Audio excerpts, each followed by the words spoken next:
Dengan kasus ini sampai dengan vonis bebas Haris Fathia itu membuktikan bahwa bisnis militer di Papua itu betul-betul ada, nyata, fakta untuk eksploitasi sumber daya alam.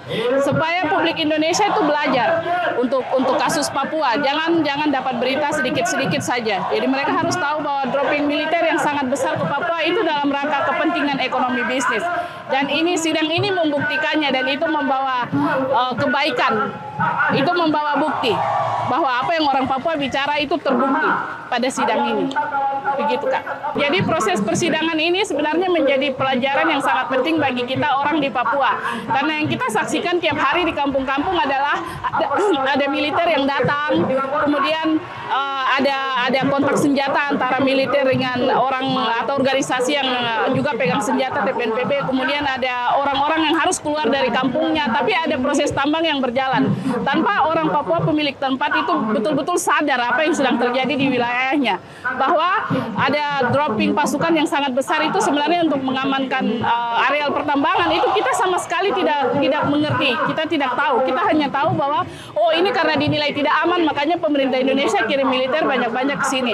Makanya penelitian ini dan proses persidangan ini membuktikan bahwa gangguan keamanan dan lain-lain, juga dropping militer yang sangat banyak ke Papua bukan cuma karena alasan Papua yang tidak aman, tapi ada alasan lain, yaitu kepentingan bisnis yang sangat besar untuk tanah Papua, karena tanah Papua itu sangat kaya. Yang diangkat oleh teman-teman ini kan wilayah yang emasnya sangat banyak ya, Intan Jaya, DGWO, itu wilayah yang sudah sangat lama. Kita sebagai organisasi gereja kita tahu bahwa ada helikopter ke sana, keluar masuk hutan, ada emas yang diangkat, tapi kita tidak punya kemampuan.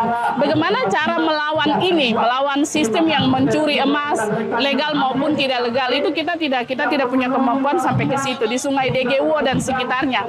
Dengan sidang ini orang jadi tahu bahwa oh ternyata ini sudah bertahun-tahun orang mengeruk kekayaan alam, mengambil keluar emasnya seperti itu, dan ternyata ada banyak sekali perusahaan, termasuk ada militer di balik perusahaan-perusahaan itu.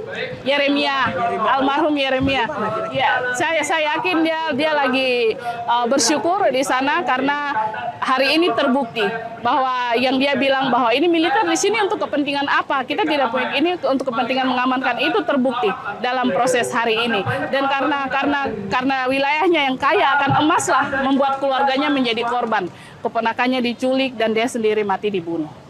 Ya, saya pikir yang paling masalah adalah orang-orang serakah di Republik ini, Kaleksi, orang-orang yang sangat serakah, dan celakanya orang-orang serakah itu adalah mereka yang punya kekuasaan, mereka yang punya jabatan, mereka yang punya kuasa, dan itu semakin memperparah kita, apalagi masyarakat adat yang hanya bisa bilang ini tanah saya. Kalau mau ambil kekayaan bunuh saya, hanya bisa seperti itu. Dan kalau orang di Papua dibunuh hari ini karena mempertahankan tanahnya, orang di Jakarta tidak tahu. Itu fakta-fakta yang sangat jauh dari kenyataan publik Indonesia. Makanya proses persidangan ini paling tidak menjadi pintu, menjadi jalan untuk orang mencari tahu lebih banyak lagi apa yang terjadi di Papua.